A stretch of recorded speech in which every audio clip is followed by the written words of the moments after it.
ஓம் பார்த்தாய பிரதிபோதிதாம் பகவதா நாராயணேன ஸ்வயம் வியாசேன கிரதிதாம் புராணமுனினா மத்யே மகாபாரதம் அத்வைதாம்ருதவர்ஷிணீம் பகவதீம் அஷ்டாதசாத்யாயினீம் அம்பத்வாமனுசந்ததாமி பகவத்கீதே பவத்வேஷிணீம் வசுதேவசுதம் தேவம் கம்சசாணூரமர்தனம் தேவகீ பரமானந்தம் கிருஷ்ணம் வந்தே ஜகத்குரும் ஸ்தாபகாய ச தர்மஸ்ய சர்வதர்மஸ்வரூபிணே அவதார வரிஷ்டாய ராமகிருஷ்ணாய தே நமः. ஜனனீம் சாரதாம் தேவீம் ராமகிருஷ்ணம் ஜகத்குரும் பாதபத்மே தயோ ஸ்ருத்வா பிரணமாமி முहुर्मुहुः. நமः ஸ்ரீ யதிராஜாய விவேகானந்தசூரயே சச்சித் சுகஸ்வரூபாய ஸ்வாமினே தாபஹாரிணே.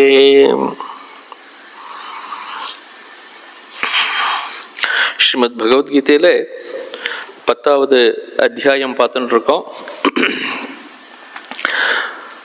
9 அத்தியாயங்கள் வரையிலும் பலவிதமான யோகங்கள்லாம் சொல்லியிருந்தார். கடைசியாக சொன்னது ராஜவித்யா ராஜகுஹ்யம் அப்படிங்கிறது, அந்த ஈஸ்வர தத்துவமெல்லாம் சொல்லி முடிச்சுட்டு இந்த இடத்துல 10வது அத்தியாயம் விபூதி யோகம் அப்படின்னு சொல்லி ஆரம்பிக்கிறார். விபூதி யோகம் அப்படின்னா விபூதியாக அப்படின்னா வெளிப்பாடுகள் அப்படின்னு அர்த்தம். ஈஸ்வரனுடைய வெளிப்பாடுகளை பற்றி இந்த இடத்துல நிறையா சொல்ல போறார். எதுக்காக அப்படி சொல்றார் அப்படின்னாக்க, நம்ம எதெல்லாம் பார்க்கிறோமோ உணர்றோமோ அறிகிறோமோ எல்லாமே அந்த இறைவனுடைய வெளிப்பாடுகள் அப்படின்னு நம்ம தெரிஞ்சதுனாக்க ஒரு உபாசனை பண்ணுவதற்கோ எல்லாவற்றிற்கும் ஒரு சாதகமான ஒரு நிலை ஏற்படும். அதுக்காக இந்த இடத்துல சொல்ல போறார். ஜகத்துன்னு நம்ம எதை சொல்றோமோ அது அந்த ஈஸ்வரனை விட வேறற்றது அப்படின்னு சொல்லி காட்ட போறார். ஈஸ்வரனுக்கு 2 ரூபம், நிரூபாதிக ரூபம் இருக்கு, நிரூபாதிக சைத்தன்யம் இருக்கு. அதுக்கப்புறம் சோபாதிக சைத்தன்யமான ஈஸ்வரன் அவரும் இருக்கார். அப்போ எப்போ உபாதிகளுடன் இருக்கிறாரோ அவருக்கு பிரம்மம்னே பேரு. உபாதிகள் இல்லாமல் இருக்கும்போது பிரம்மம், உபாதிகளுடன் இருக்கும்போது ஈஸ்வரன் பேரு. அப்போ எப்போ ஈஸ்வரனாக இருக்காரோ அந்த ஈஸ்வரனிடமிருந்து எல்லா விதமான உலகங்களும் தோன்றுகின்றன அப்படிங்கிறது எல்லாம் சொல்ல போற. உலகங்களோட 2 வகை சொல்ல போறார். அதெல்லாம் இருக்கு எப்படிங்கிறதெல்லாம் இதெல்லாம் பார்ப்போம். முதல் ஸ்லோகம் சொல்றது பார்த்துட்டோம் முன்னாடியே. பூய ஏவ மகாபாஹோ ஸ்ருணுமே பரமம் வச்சஹ எத்தேகம் பிரியமானாய வக்ஷ்யாமி ஹிதகாமியான்னு ஆரம்பிச்சார். மீண்டும் உனக்கு இந்த தத்துவங்களை பற்றி சொல்கிறேன், எப்படி சிந்தனை செய்ய வேண்டும், எப்படி உபாசனை செய்ய வேண்டும், எப்படியாக மனதில் எண்ண வேண்டும் அப்படிங்கிறதுக்காக இதெல்லாம் சொல்றார். இந்த அத்தியாயத்தையே ஆரம்பிக்கிறது அதுக்கு தான். 10வது அத்தியாயத்துக்கு அவதாரிக்கை எழுதுறார் ஆச்சாரியர் சங்கரர். சப்தமே அத்தியாயே பகவதா தத்துவம் விபூதையா ச பிரகாஷிதாக அப்படிங்கிறார். 7வது அத்தியாயத்திலேயே பகவானோட தத்துவத்தை சொல்லியாச்சு, அவருடைய விபூதிகள் பற்றியும் சொல்லியாச்சு. ரசோகமப்சு கௌந்தேய பிரபாஸ்மி சசி சூரியயோகோ அப்படின்னு சொல்லும்போது விபூதி எல்லாம் பற்றி சொல்லியாச்சு. அதோட தத்துவத்திலேருந்து எப்படி இறைவனிடமிருந்து என்னெல்லாம் வெளிப்படுகிறதுங்கிறதெல்லாம் சொல்லியாச்சு. தத்துவம் சொல்லும்போது மத்த பரத்தரம் நாண்யத்து கிஞ்சிதஸ்தி தனஞ்சய மயி சர்வமிதம் புரோத்தம் சூத்ரே மணிகனா இவ. இந்த உலகங்கள் எல்லாம் என்னுடைய சைத்தன்யத்தில் எப்படி ஒரு மாலையில் மணியில் ஒரு செயின், அந்த செயினோட த்ரெட் இருக்கு, அந்த நூல் இருக்கு, அந்த நூல்ல மணிகள் எல்லாம் கோர்க்கப்பட்டிருக்கின்றன. அது போன்று இந்த உலகங்கள் எல்லாம் பிரபஞ்சங்கள் எல்லாம் கோர்க்கப்பட்டிருக்கிறது சைத்தன்யம்ங்கிற நூல் அப்படிங்கிறதையும் சொல்லிட்டாருங்க. இப்படியாக 7வது அத்தியாயத்துல பகவானோட தத்துவம் சொல்லியாச்சு, பகவானுடைய விபூதிகள் பற்றி சொல்லியாச்சு. நவமேச்ச 9வது அத்தியாயத்திலையும் சொல்லியாச்சு. 9வது அத்தியாயத்திலையும் தத்துவத்தை பத்தி சொல்லும் போது இந்த உலகத்தை எப்படி நான் தாங்கிக் கொண்டிருக்கிறேன் அப்படிங்கிறத சொல்றார். மயா ததபிதம் சர்வம் ஜெகத் அவ்யக்த மூர்த்தினா, இந்த அவ்யக்தமான மூர்த்தியினால், அவ்யக்தமாக இருக்கக்கூடிய வெளிப்படாமல் இருக்கக்கூடிய என்னால் இந்த உலகங்கள் எல்லாம் தாங்கப்பட்டிருக்கின்றன அப்படிங்கிறத சொன்னார். அப்புறம் அவருடைய விபூதியாக சொல்லும் போது அந்த உலகங்கள் எல்லாம் என்னாலேயே நான் என்னுடைய சந்நிதியில் படைக்கப்படுகின்றனங்கிறதையும் சொல்றார். மயாத்தியக்ஷேண பிரகிருதி சூயத்தே சச்சராச்சரம் அப்படின்னு சொல்லும்போது இந்த உலகங்கள் எல்லாம் என்னுடைய விபூதிகள் அப்படிங்கிறதையும் சொல்லிட்டார். இருந்தாலும் இந்த இடத்துல 10வது அத்தியாயத்தில் மீண்டும் சொல்ல போற இந்த விபூதிகளை எதுக்காக சொல்றாருங்கிறத இந்த இடத்துல சொல்றாரு ஆச்சாரியர். அத இதானீம் ஏஷு ஏஷு பாவேஷு சிந்திய பகவான், எந்தெந்த பாவனைகளில் இறைவனை சிந்தனை செய்ய வேண்டும், உபாசனைகள் செய்ய வேண்டும் என்பதை தே பாவாக வக்தவ்யாக, அவற்றையெல்லாம் சொல்ல வேண்டும். தத்துவம் ச பகவதா வக்தவ்யம் உக்தம் அபி துர்விஜ்ஞேயத்வாத், அதோடு இல்லாம இறைவனுடைய நிரூபாதிக்க தத்துவத்தை பற்றியும் சொல்ல வேண்டும். சோபாதிக்க தத்துவமாக இருக்கும்போது இந்த விபூதி எல்லாம் இருக்கும், அதெல்லாம் சொன்னாக்க எப்படி உபாசனை பண்ணணுங்கிறது தெரியும். நிரூபாதிக்கமான தத்துவத்தை சொல்லணும் இன்னொரு தடவை. ஏன் அப்படின்னா அதை உடனே புரிஞ்சுக்க முடியாது. எத்தனை தடவை சொன்னாலும் அது கொஞ்சம் கஷ்டமா இருக்கும் புரிஞ்சுக்கிறதுக்கு. அதனால இன்னொரு தடவை சொல்லணுங்கிறதுக்காக சொல்லி கொடுக்குறார். அத்தः பகவான் ஸ்ரீ பகவான் உவாச்ச பூய ஏவ மகாபாஹோ ஸ்ருணு மே பரமம் வச்சः யத்தேஹம் பிரியமானாய வக்ஷ்யாமி ஹிதகாம்யய. மீண்டும் ஓ மகாபாஹோ அப்படின்னு அர்ஜுனனை கூப்பிட்டு சொல்றார் ஸ்ரீ பகவான். என்னை பற்றி ஒரு உயர்ந்த உண்மையை நான் சொல்கிறேன். பூய ஏவ மகாபாஹோ ஸ்ருணுமே பரமம் வச்சக, என்னுடைய உயர்ந்த ஒரு வார்த்தைகளை கேள் அப்படின்னு சொல்றார். நான் சொல்லி கொடுக்கிறேன். எதனால சொல்லி கொடுக்கிறேன் அப்படின்னாக்க பிரியமானாய, நான் சொல்லக்கூடிய வச்சனங்களை மத்வச்சனாத் பிரியசே துவம், என்னுடைய வச்சனங்களை கேட்டு நீ ரொம்ப சந்தோஷமாக இருக்கிறாய், அதனால நான் உனக்கு சொல்லிக் கொடுக்கிறேன். உனக்கு நல்லது செய்ய வேண்டும் என்று எனக்கு ஒரு ஆசை, ஹிதகாம்யா அப்படின்னு சொல்றார். உனக்கு நல்லது செய்ய வேண்டும், நன்மையை கொடுக்க வேண்டும். அப்படி நன்மைனா என்ன அப்படின்னா மோட்சத்தை கொடுக்க வேண்டும். மோட்சத்தை கொடுக்கணும்னா மோட்சத்தை நேரடியாக கொடுக்கல. அப்படி மோட்சத்தை நேரடியாக கொடுக்கறதா இருந்தாக்க அவன் அர்ஜுனன் மட்டும் மோட்சத்தை அடைஞ்சிருப்பான், மற்றவர்களுக்கு என்ன பயன்? அதனால மோட்ச சாதனத்தை கொடுக்க வேண்டும்னு ஒரு ஆசை அவருக்கு. மோட்ச சாதனத்தை கொடுத்திருக்கார். அதனால எல்லாருக்கும் அந்த மோட்ச சாதனம் கிடைச்சா மாதிரி ஆச்சு. அப்படி அதுதான் ஹிதம்னு பேர், ஹிதகாம்யா அப்படின்னு சொல்லி இருக்கிறது. அதனால கிமர்த்தம் அஹம் வக்ஷ்யாமி இதி யதாக நமே விதுஹு சுரகணாஹ பிரபவம் ந மஹர்ஷயஹ அஹம் ஆதிர்ஹி தேவானாம் மஹர்ஷீணாம் ச சர்வஷஹ. இதற்காக நான் சொல்கிறேன் அப்படின்னாக்க மற்ற தேவர்கள், ரிஷிகள், மகரிஷிகள் இவர்கள்லாம் இருக்கிறார்களே, அவர்களுக்கெல்லாம் என்னை பற்றி தெரியாது. அவர்களுக்கெல்லாம் முன்னால் தோன்றியவன் நான், முன்னாலிருந்து இருப்பவன் நான், தோற்றம் என்று தோன்றியவன் என்று சொல்ல முடியாதவன் நான். அஹம் ஆதிர்ஹி தேவானம், தேவர்களுக்கெல்லாம் நான் காரணமாக இருக்கக்கூடியவன். எனக்கு யாருமே கிடையாது, நான் அனாதி அப்படின்னு சொல்றேன். எப்போதும் இருக்கக்கூடியவன் நான். அதனால எனக்கு தோற்றம் என்பதும் கிடையாது, மறைவு என்பதும் கிடையாது. தேவர்கள், முனிவர்கள், ரிஷிகள் என்று எல்லாரும் இருக்கிறார்களே, அவர்கள் எல்லோரும் என்னிடம் இருந்து, அவர்களுக்கெல்லாம் காரணமாக நான் தான் இருந்திருக்கிறேன் அப்படிங்கிறார். அதனால அவர்களால் என்னை சொல்ல முடியாது. தேவர்களுக்கெல்லாம், ரிஷிகளுக்கெல்லாம் என்ன ரிஷி அப்படிங்கிற பொருளுக்கே சொல்லுக்கே என்ன பொருள் அப்படின்னா 3 காலங்களையும் அறிந்தவர்கள் ரிஷிகள், எல்லாவற்றையும் நன்றாக தெரிந்து கொண்டவர்கள் ரிஷிகள். அதனால ரிஷிகளுக்கு எல்லாம் தெரியுமேன்னு ஒரு சந்தேகம் வரலாம். ஆனா இந்த சைத்தன்யம் எது இருக்கோ, பரமாத்மான் எது இருக்கோ, அது 3 காலத்தையும் கடந்ததாக இருக்கிறது. ஸோ அதனால ரிஷிகளாலும் கூட அறிந்து கொள்ள முடியாதவர் அவர்.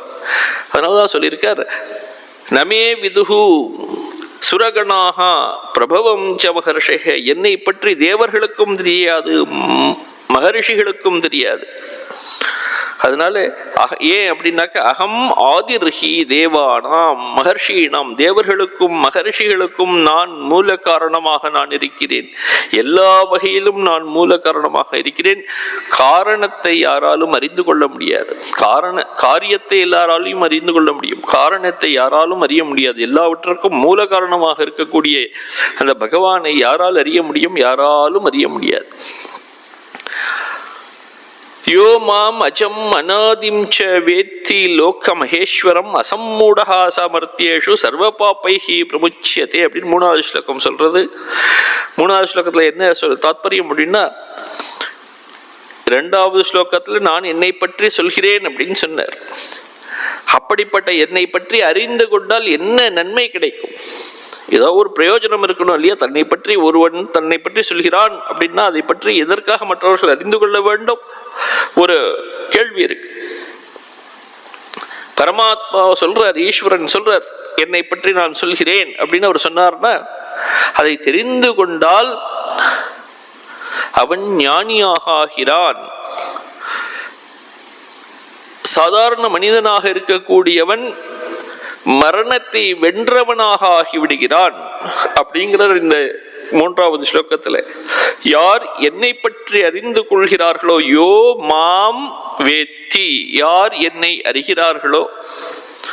என்னை எப்படி அறியணும் அப்படின்னா 2 விதமா அறியணும்னு சொல்லியிருக்கார். அஜம் அநாதிம் ச வேத்தி லோகமகேஸ்வரம் ச வேத்தி அப்படின்னு.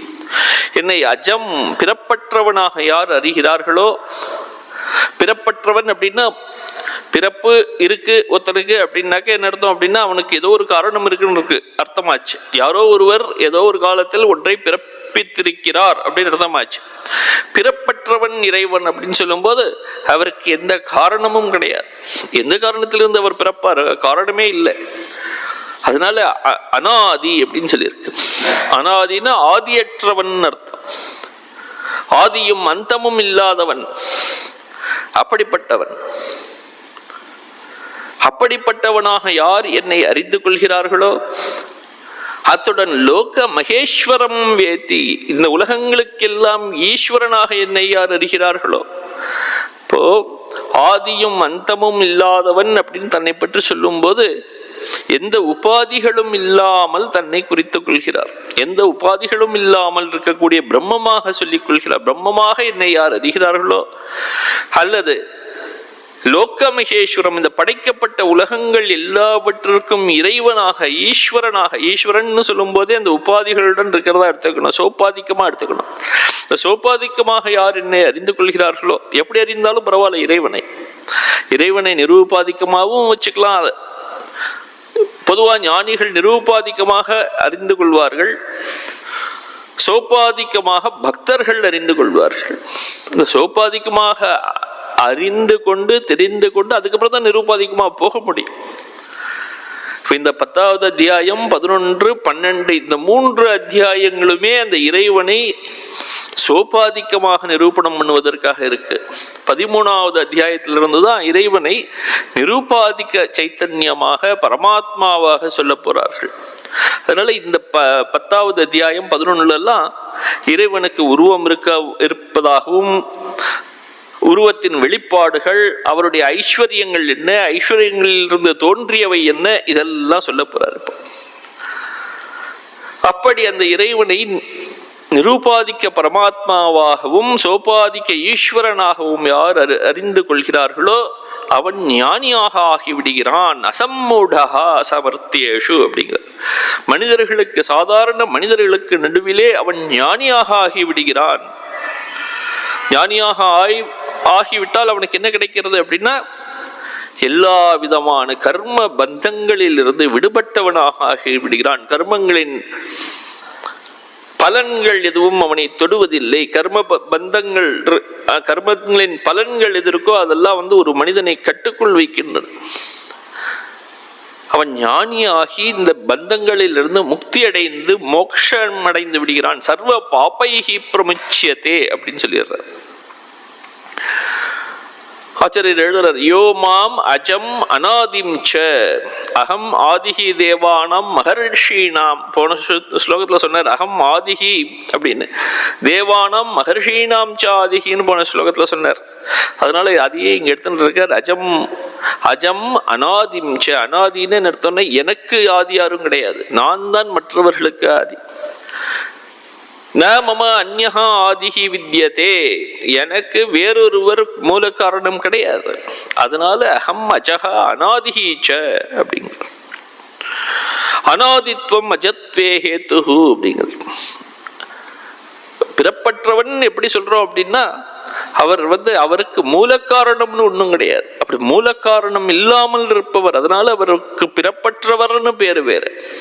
அப்படி பிறப்பற்றவராக யார் என்னை அறிந்து கொள்கிறார்கள், தம் மாம் அஜம் அநாதிம் சயோ வேத்தி, என்னை யார் பிறப்பற்றவன் என்றும் எனக்கு ஒரு காரணம் இல்லை அப்படிங்க என்றும் யார் ஒருவன் என்னை அறிந்து கொள்கிறார்களோ அவர்கள் விஜானாதி. அப்புறம் இன்னொன்னு என்ன தெரிஞ்சுக்கணும் அப்படின்னா, சோபாதிக்குமா தெரிஞ்சுக்கணும், லோகமகேஸ்வரம் லோகானாம் மகாந்தம் ஈஸ்வரம், இந்த உலகங்கள் எல்லாவற்றிற்கும் ஒரு பெரிய தலைவனாக என்னை யார் அறிந்து கொள்கிறார்களோ, துரியம் அஜ்ஞான தற்காரிய வர்ஜிதம், அஜ்ஞானமும் அதனுடைய காரியமும் இல்லாதவனாக என்னை யார் அறிந்து கொள்கிறார்களோ. இந்த உலகத்தில் இருக்க படைக்கப்பட்ட பொருட்கள் எல்லாம், ஈஸ்வரன்னா என்ன அர்த்தம்னா எல்லாவற்றையும் படைத்தவன் அர்த்தம். மற்றவை எல்லாம் படைக்கப்பட்ட பொருட்கள், படைக்கப்பட்டவை எல்லாமே அந்த மாயையின் காரியத்தின் பிடியில் இருக்கக்கூடியவை. படைத்தவன் அந்த ஈஸ்வரன் எப்படி இருக்கான் அப்படின்னா, அஜ்ஞானமும் கிடையாது, அஜ்ஞான காரியமும் கிடையாது அவனிடம். அதனால அஜ்ஞான தற்காரிய வர்ஜிதம் அப்படின்னு சொன்னார்.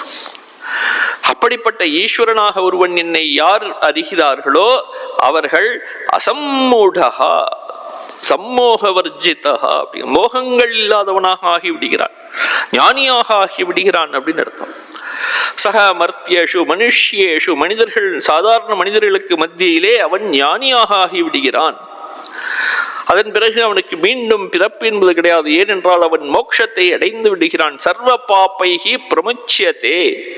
சர்வ பாப்பைகி அப்படின்னாக்க எல்லா பாவங்களில் இருந்தும், பாவங்கள்னா அந்த இடத்துல புண்ணியங்களையும் எடுத்துக்கணும். பாவங்கள் மட்டும் ஒருவனை மீண்டும் கட்டுப்படுத்தி இந்த உலகத்துக்கு கொண்டு வராது, புண்ணியங்களும் கூட அவனை கட்டுப்படுத்தி மீண்டும் இந்த உலகத்திற்கு கொண்டு வந்துடும்.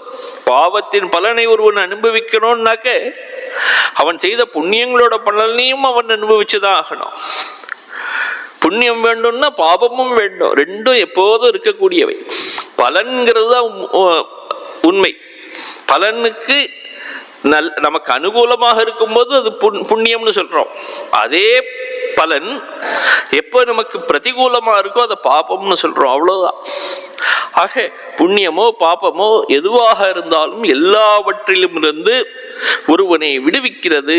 அது எப்படி செய்த புண்ணியமாகவோ எப்படி செய்த பாவமாகவோ இருக்கலாம், அறிந்து செய்ததாகவும் இருக்கலாம், அறியாமல் செய்த பாபமாகவும் இருக்கலாம். அதனால சொல்ற மதிபூர்வ அமதிபூர்வ கிருத்தைஹி அப்படிங்கிறார். தெரிந்து செய்யப்பட்ட பாபமாக இருந்தாலும் சரி, தெரியாமல் செய்த பாபமாக இருந்தாலும் சரி, இப்படிப்பட்ட எல்லா பாபங்களிலிருந்தும் ஒருவன் விடுபட்டவனாக ஆகிறான் அப்படின்னு சொல்றார்.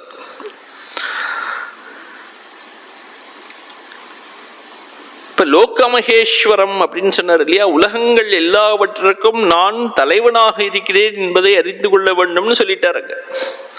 இதுதான் உபாதிகளுடன் கூடிய அந்த ஈஸ்வரன். அப்படி அந்த உபாதிகளுடன் கூடிய ஈஸ்வரன் அப்படின்னா இந்த அவருடைய விபூதிகள் இதெல்லாம் சொல்ல போறார். இப்போ விபூதினா அவரிடமிருந்து வெளிப்பட்ட மேனிஃபெஸ்டான எல்லாவும் அந்த இறைவனிடமிருந்து தான் இந்த உலகமே தோன்றியதுங்கிறோம். அப்போ இறைவனிடமிருந்து வெளிப்பட்டவை இந்த உலகம் முதலியவை. இந்த உலகங்களை பற்றி சொல்ல போறார், பிரபஞ்சத்தை பற்றி சொல்ல போறார். உலகத்தில் இருக்கக்கூடிய ஒவ்வொரு பொருளும் அந்த இறைவனிடமிருந்து வந்தது, இறைவம்சம் கொண்டவை அப்படின்னு சொல்ல போறார். இதெல்லாம் எதுக்கு சொல்லணும் அப்படின்னா, ஒரு சாதகனுக்கு இதெல்லாம் தெரியணும். எல்லாவற்றையும் எதையெல்லாம் பார்க்கிறானோ அதில் இறைவனுடைய அம்சத்தை அவன் பார்க்க வேண்டும்.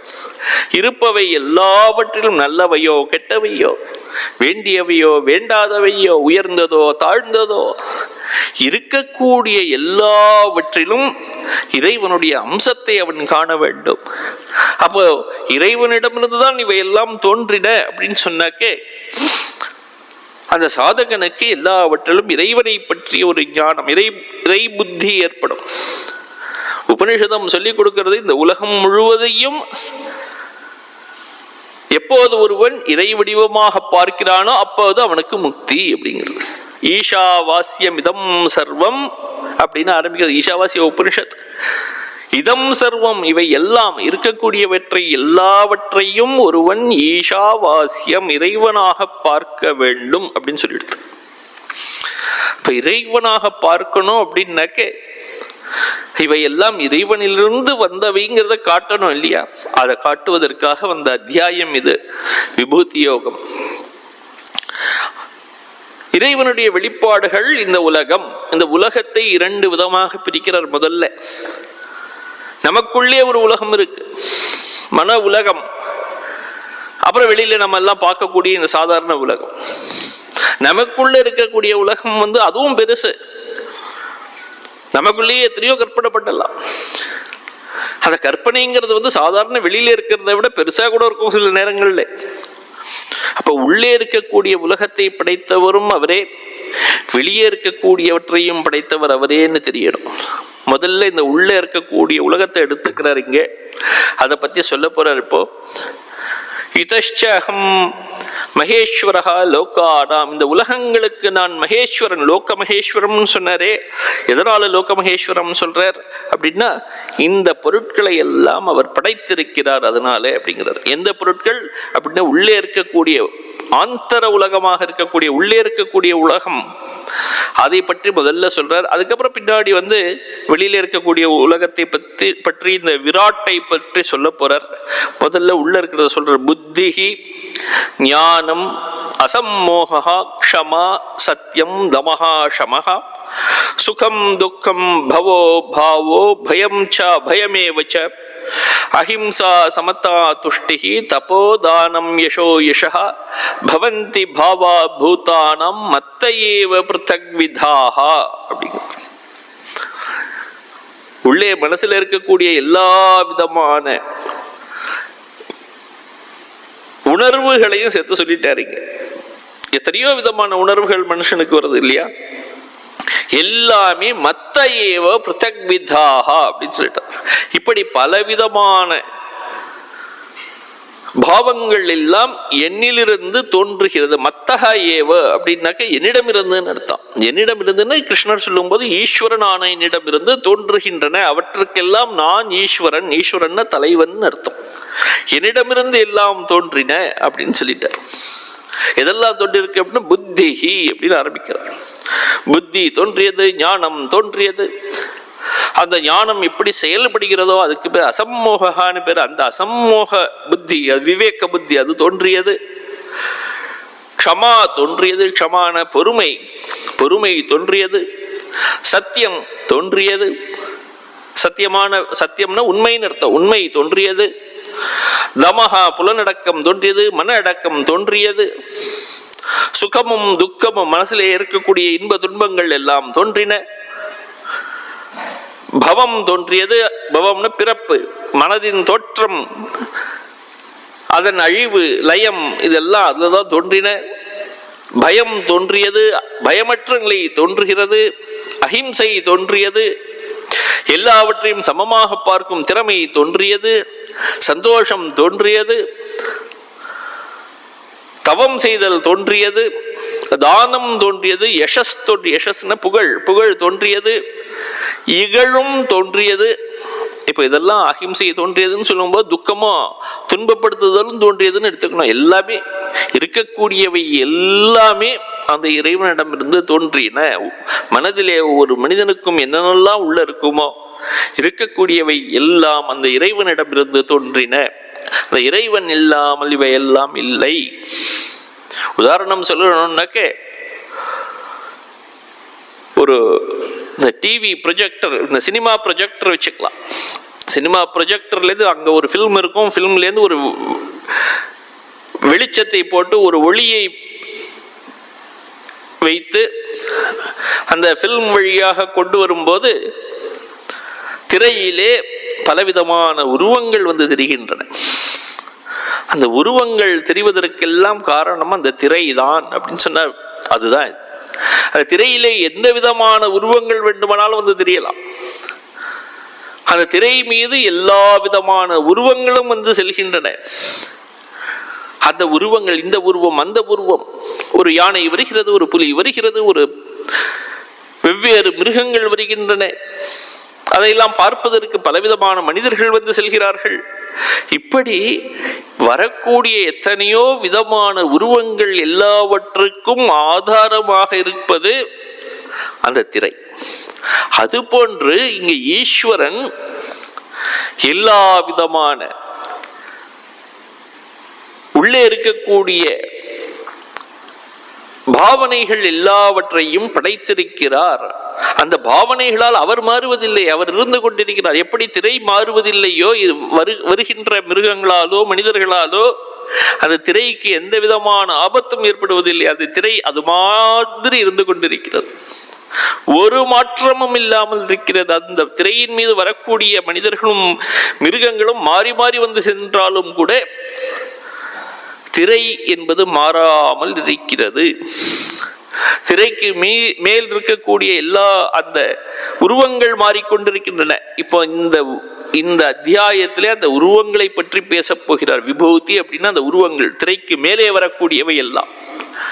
திரைக்கு மேலே வரக்கூடிய எல்லா படங்களும் இருக்கிறதே, அந்த படங்களுக்கு தான் உபாதியுடன் கூடியது அப்படின்னு சொல்றது, சோபாதிக்கம் அப்படின்னு நம்ம சொல்றது. அப்ப சோபாதிக்கமாக இருக்கக்கூடிய அந்த உருவத்தை காமிச்சு அந்த உருவம் இருக்கிறதே அதுதான் திரை அப்படின்னு சொல்ற மாதிரி இந்த இடத்துல இந்த உலகத்தை காட்டி இந்த உலகம்தான் பிரம்மம் அப்படின்னு சொல்ல போறார்.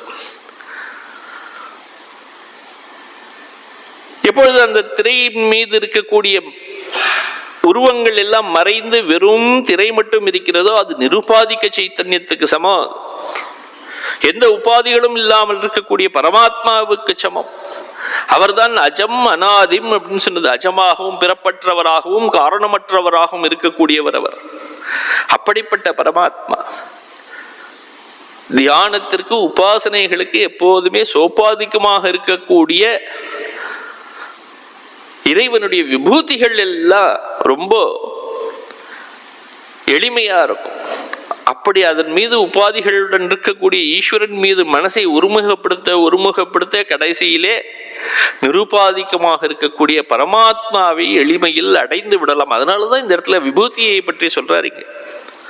புத்திஹி ஞானம் அசம்மோகா க்ஷமா சத்யம் தமஷமஹா சுகம் துக்கம் பவோ பாவோ பயம் சா பயமேவ ச அஹிம்சா சமதா துஷ்டிஹி தபோதானம் யசோ யசஹ பவந்தி பாவா பூதானம் மத்தையேவ பிருத்தக் விதாஹ அப்படின்னு இந்த எல்லா பாவனைகளும் என்னிடமிருந்தே தோன்றியவை அப்படின்னு சொல்லிட்டார். அது என்னென்ன பாவனைகள்ங்கிறது நமக்கு ஒன்றும் பெரிய முக்கியத்துவம் இல்லை. இருக்கக்கூடியவை எல்லாம் என்னிடமிருந்து தோன்றின அப்படின்னு அர்த்தம், அவ்வளவுதான். இருந்தாலும் ஒவ்வொரு பதத்திற்கும் ஒவ்வொரு அர்த்தம் எழுதியிருக்கார் சங்கராச்சாரியார். அதனால ஒவ்வொரு பதத்தையும் பார்த்துடலாம். புத்திஹி அப்படின்னு சொல்லியிருக்க. புத்தி அப்படின்னாக்க அந்தఃகரணஸ்ய சூக்ஷ்மாதி அர்த்த அவபோதன சாமர்த்தியம் அப்படிங்கிறார். புத்தி அப்படின்னா என்ன அர்த்தம்? ஒரு மனசிற்கு ஒரு திறமை இருக்கு, ஒரு மனதிற்கு ஒரு திறமை இருக்கு. அது என்ன திறமை அப்படின்னாக்க ஒரு நுட்பமான விஷயங்களை புரிந்து கொள்ளக்கூடிய ஒரு திறமை, எல்லாவற்றையும் புரிந்து கொள்ளக்கூடிய ஒரு திறமை. அந்த திறமைக்கு பேர் புத்தின்னு பேர். அதனாலதான் அந்த திறமையுடையவனை புத்திமான் அப்படின்னு சொல்றானா. தத்வந்தம் புத்திமான் இதி ஹி வதந்தி. இந்த உலகத்திலே மக்கள் யாருக்கு அந்த திறமை இருக்கிறதோ, ஒரு பொருளை பற்றி நன்கு அறிந்து கொள்ளக்கூடிய திறமை யாருக்கு இருக்கிறதோ அவனை புத்திமான் அப்படின்னு சொல்றான். இப்போ மனதிற்கு இருக்கக்கூடிய ஒரு திறமை, பொருளை அறியக்கூடிய திறமை, அந்த திறமைக்கு புத்தி என்று பெயர். அந்த புத்தி என்பது என்னிடமிருந்து தோன்றியது. மத்தையேவ பிரத்யக் விதாஹா, மத்தையேவ அப்படிங்கிறது ஞாபகம் வச்சுக்கணும். என்னிடமிருந்து தோன்றியது இந்த புத்தி அப்படின்னு எடுத்துக்கணும் எல்லா இடத்துலையும். இப்போ ஞானம் அப்படின்னு ஒரு பதம் போட்டிருக்க, ஞானம் மத்தையேவ அப்படின்னு நினைச்சுக்கணும். என்னிடமிருந்து ஞானம் என்பது தோன்றியது அப்படின்னு. ஞானம் ஆத்மாதி பதார்த்த அர்த்தானாம் அவபோதா, ஒரு பொருளை பற்றி அறிந்து கொள்கிறோம், அந்த அறிவுக்கு பெயர் ஞானம்னு பெயர். அந்த ஞானம் எங்கிருந்து தோன்றியது? என்னிடமிருந்து தோன்றியது. அசம்மோகா பிரத்யுபபன்னேஷு போத்தவ்யேஷு விவேகபூர்விகா பிரவருத்திஹி. ஒரு பொருள் இருக்கிறது, இந்த பொருளை இப்படியாக பயன்படுத்த வேண்டும் என்று ஒரு ஒரு ஒரு எண்ணம் நமக்கு வருது. ஒரு ஒரு காகிதம் இருக்கிறது, அதில் ஏதோ எழுதியிருக்கு, இதை எடுத்து படிக்கிறோம். புத்தகம் இருக்கிறது, படிக்கிறோம். இது இதை புத்தகத்தை எப்படி பயன்படுத்த வேண்டுமோ அப்படி பயன்படுத்துறோம். அது ஒரு ஞானம். அப்படி அந்த ஞானத்திற்கு பெயர் அசம்மோகான்னு பேர். இதே புத்தகத்தை ஒரு கடையில் கொடுத்துருக்கோன்னு வச்சுக்கோ, அவன் கடையில் கிழிச்சு பொட்டலம் அடிக்கிறதுக்கு யூஸ் பண்ணுவான். அது வேறு விதமான ஞானம். அந்த பேப்பர் ஒன்று தான், அதை அவன் அப்படி படிக்கிறான், இங்கு இன்னொருவர் இப்படி படிக்கிறார். பொருளை எப்படி பயன்படுத்துகிறோம் அப்படிங்கிற ஒரு எண்ணத்திற்கு அசம்மோகா அப்படிங்கிற. பிரத்யுபபன்னேஷு போத்தவ்யேஷு விவேகபூர்விகா பிரவருத்திஹி.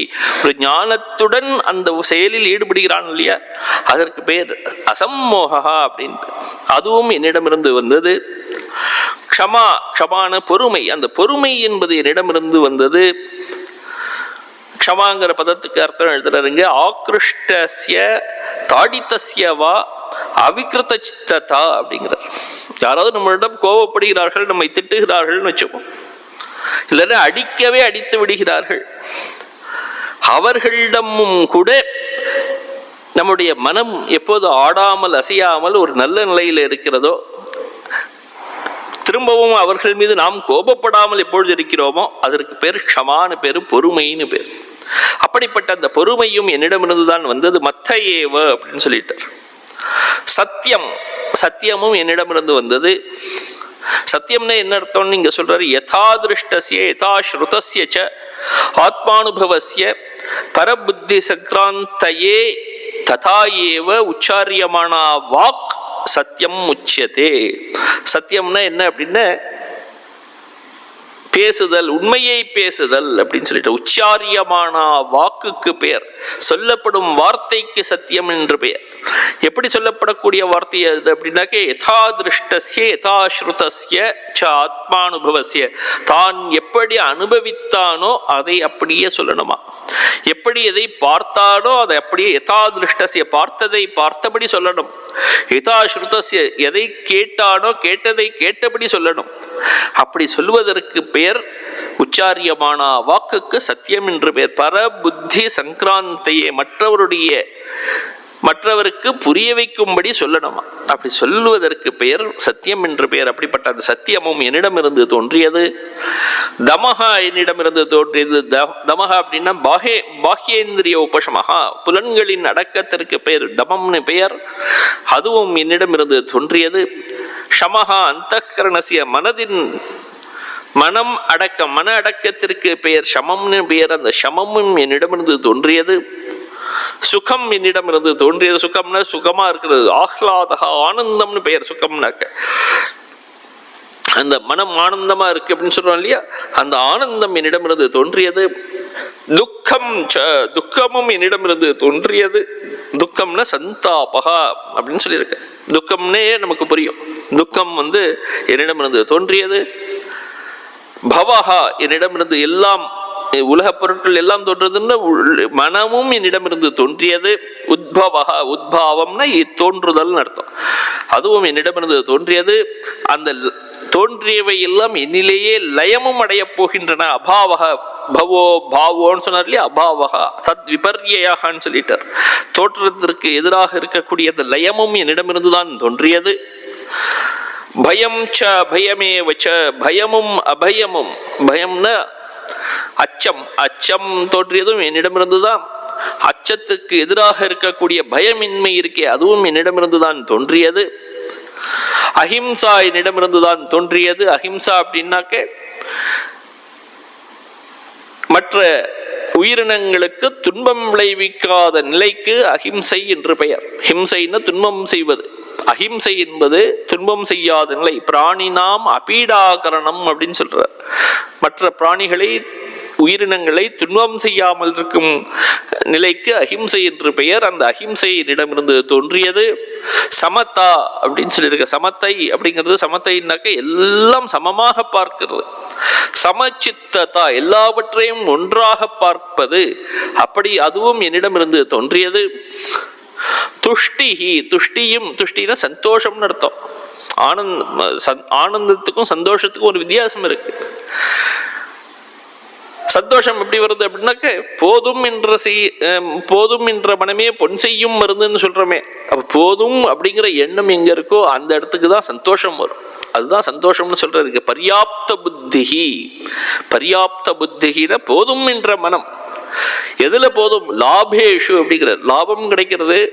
இந்த லாபம் போதும் அப்படின்னு நினைக்கிறோம், வந்தது போதும் அப்படின்னு. இன்னும் வேணும் இன்னும் வேணும் அப்படின்னாக்கா அவனுக்கு எவ்வளவுதான் லாபம் இருந்தாலும் அவனுக்கு திருப்தி இல்லை. திருப்தி இல்லாத இடத்துல சந்தோஷம் வரவே வராது. திருப்தி இருக்கிறதுன்னு அர்த்தம். துஷ்டிகின திருப்திஹி அப்படின்னு அர்த்தம். ஸோ அந்த திருப்தியும் என்னிடமிருந்து தோன்றியதுன்னு அவர் சொல்லியிருக்கார். தபஹா அப்படின்னு சொல்லியிருக்கார். தவம், தவம் என்னிடமிருந்து தோன்றியது. தவம்னு என்ன அர்த்தம் அப்படின்னாக்க, இந்திரிய சையம பூர்வகம் ஷரீர பீடனம். மனம், புலன்கள் இவற்றை எல்லாம் அடக்கி உடலை வருத்தி கொள்வதற்கு தவம் என்று பெயர். இந்திரிய செய்யம பூர்வகம் ஷரீர பீடம். விரதங்கள் இருக்கிறதுன்னு வச்சுப்போம்.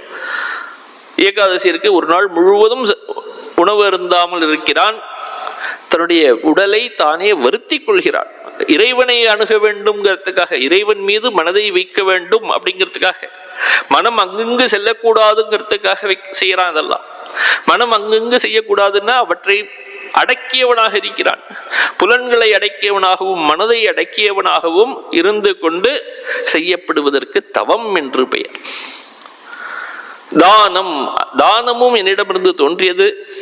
தானம்னு என்ன அப்படின்னாக்க, யதாசக்தி சம்விபாக, முடிந்தவரை தன்னிடம் இருக்கக்கூடியவற்றை பிரித்து அடுத்தவர்களுக்கு வழங்குவதற்கு பெயர் தானம் என்று பெயர். அப்படி தானம் என்ற ஒரு செயலும் என்னிடமிருந்துதான் தோன்றியது. யஷஹ அப்படிங்கிறார். யஷஹ அப்படின்னா புகழ், புகழும் என்னிடமிருந்துதான் தோன்றியதுங்கிறார். புகழ் தர்ம நிமித்தா, கீர்த்திக்கு பெயர் புகழ். யஷஸ் அப்படின்னாக்க, யசஸ்வி அப்படின்னா யாருக்கு அந்த புகழ் இருக்கிறதோ அவனுக்கு பேர் யசஸ்வின்னு பேர். யசஸ், அந்த புகழ் எப்படி வரும் அப்படின்னா, இவன் நல்லவன் அப்படின்னு இப்படி பேர் வருதோ அப்பதான் அவனுக்கு புகழ்னு அர்த்தம். நல்லவன் எப்போ வரும்? நல்ல செயல்களை அவன் செய்பவன் அப்படின்னு அர்த்தம். தர்ம நிமித்தா கீர்த்திகி, தர்மத்தை அவன் கடைபிடிக்கிறான் அப்படின்னு சொல்லும் போதுதான் அவனுக்கு அந்த புகழ் வருமே தவிர, சாதாரணமா வரக்கூடிய புகழ் இந்த செய்கின்ற செயலினால் ஆச்சாரத்தினால் வரக்கூடியதை தவிர மற்ற புகழுக்கு பெயர் யசஸ்ங்கிறது கிடையாது.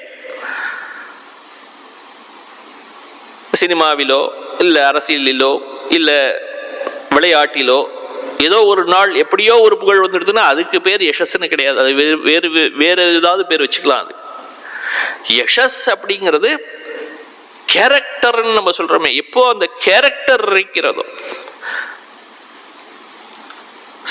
சின்ன வயசுல இருந்து கடைசி வரையிலும் இருக்கு, அந்த வாழ்க்கை முழுவதும் ஒருவன் இருந்து கொண்டு தர்மத்தை எப்பொழுது கடைபிடித்திருக்கிறானோ அப்பதான் கடைசியில சொல்ல முடியும் இவன் தர்மவான் அப்படின்னு. தர்மத்தை பிடித்து கொண்டிருக்கிறான் அப்படின்னு சொல்ல முடியும். அப்படிப்பட்ட அதுக்குதான் யசஸ்ன்னு பெயர். அப்படிப்பட்ட அந்த யசஸ் என்னிடம் இருந்து தோன்றியது. கீர்த்தியின் பேர், அந்த கீர்த்தி என்னிடமிருந்து தோன்றியது. புகழ் என்னிடமிருந்து தோன்றியது. அதே போன்று இகழ்ச்சியும் என்னிடமிருந்து தோன்றியது அப்படிங்கிறது சொல்றார். யதா, அந்த இதை சொல்றார். அயஷஹா அப்படின்னு சொல்றார். அதர்ம நிமித்தா அகீர்த்திகி, யார் அதர்மத்தை செய்வதன் மூலம் அவனுக்கு புகழ் கெட்டு போகிறதோ அதுவும் என்னிடமிருந்துதான் வந்தது. அயஷசஹா அப்படின்னு சொல்லிட்டு, அதனால அஹிம்சா சமதா துஷ்டிகி தபோதானம் யசோ யஷஹா, இவை எல்லாம் மத்தையேவ அப்படிங்கிற என்னிடமிருந்தே தோன்றியவை. பவந்தி பாவா பூதானாம் அப்படிங்கிற இந்த பிராணிகளுக்கு மனிதர்களுக்கு இவையெல்லாம் புத்தி முதற்கொண்டு இந்த புத்தி ஞானம் அசம்மோகா அப்படிலாம் லைனா சொல்லிகிட்டே வந்தமே, இவை எல்லாம் மனிதர்களுக்கு இவை எல்லாம் தோன்றுகின்றன. யாரிடமிருந்து தோன்றுகின்றன? மத்த ஏவ ஈஸ்வரனிடமிருந்து தான் தோன்றுகின்றன. பிருத்தக் விதாக பலவிதமானவை இவையெல்லாம்.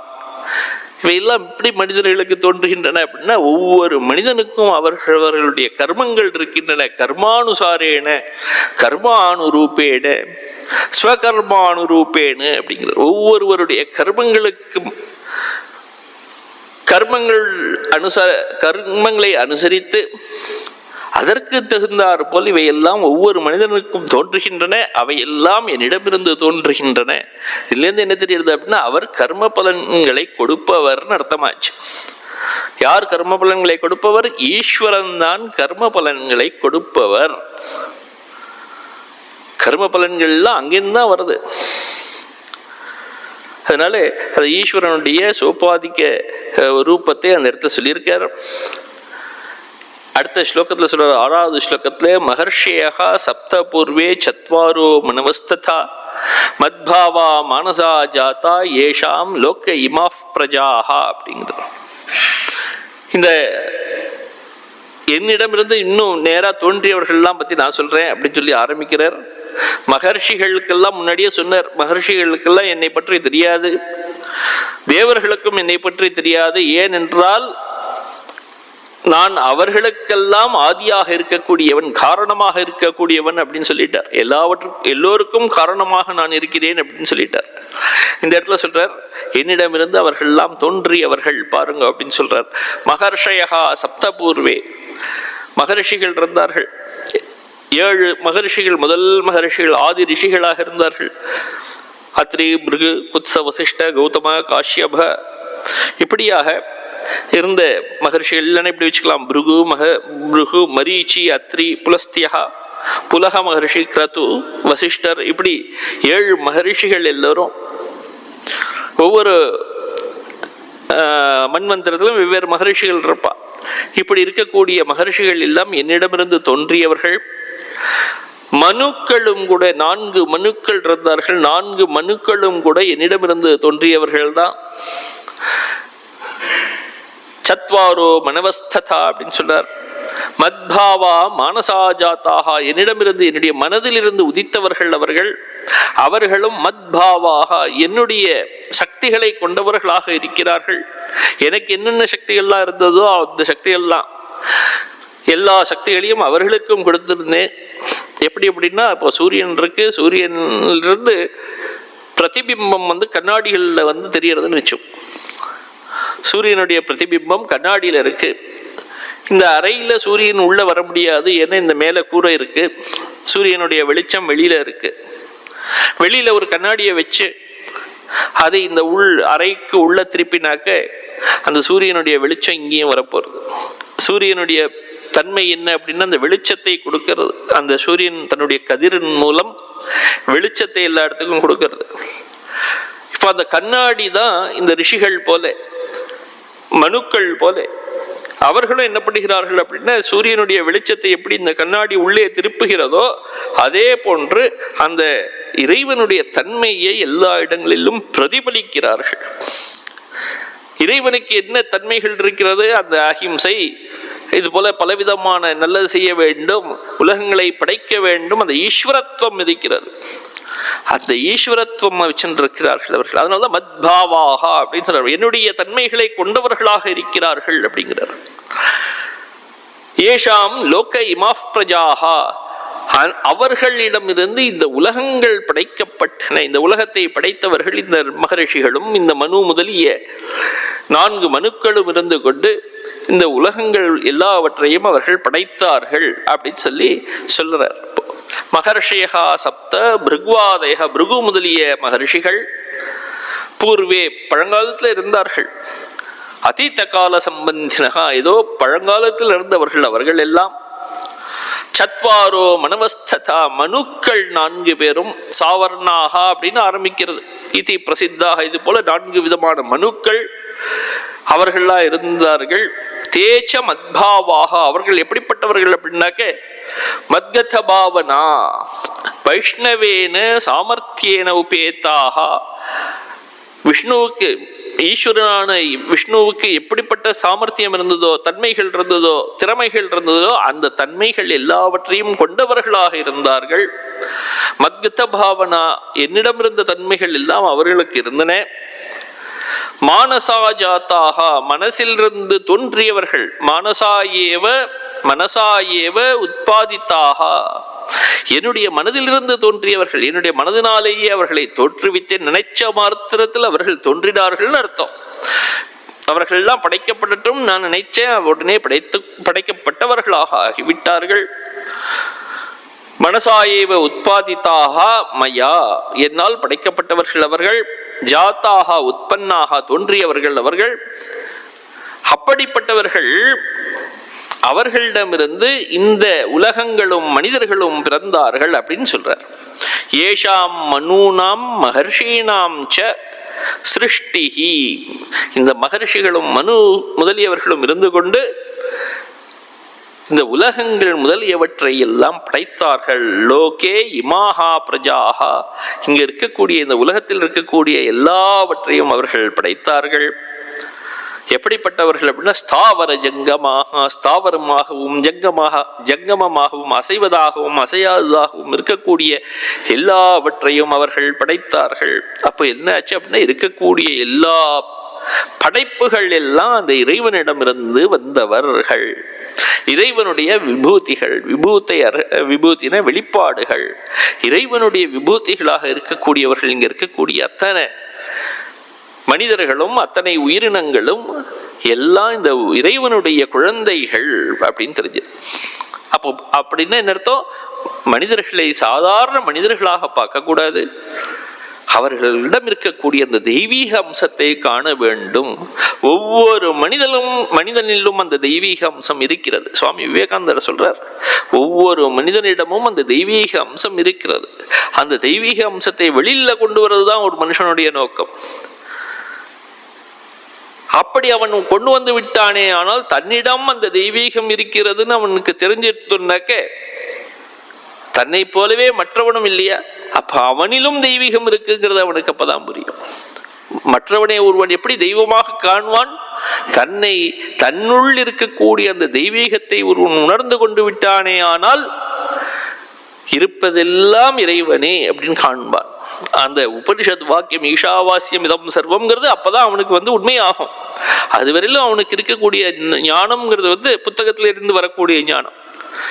ஏதோ பெரியவர்கள் சொல்லி வைத்து விட்டார்கள் அதனால நம்புறேன் அப்படிங்கிற ஞானம் எப்போ அனுபவத்தில் வருதோ அப்போதான் அவனுக்கு உண்மையாருது. அந்த உண்மை வரணுங்கிறதுக்காக, உண்மையை புரிஞ்சுக்கணுங்கிறதுக்காக ஒரு படி, ஒவ்வொரு படியாக நமக்கு இந்த உபதேசங்களை சொல்லிட்டு வர்றார். அப்படி சொல்லப்பட்டது இந்த விபூதி யோகம்.